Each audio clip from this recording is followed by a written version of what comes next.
The first ever celebrity flag football fundraiser was held this afternoon by Gridiron Green Bay. The event took place in Ashwaubenon at the Capital Credit Union Park.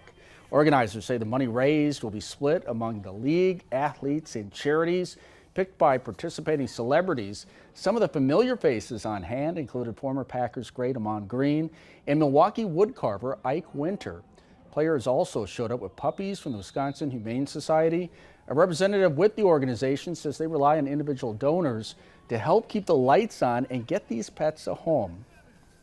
And so we really do rely on the community for all of our funding. My favorite stat I like to use is 80% of our funding comes from individual donors, not corporations, not big money.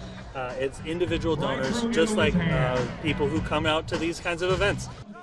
Today's flag football game lasted about an hour and also included a silent auction.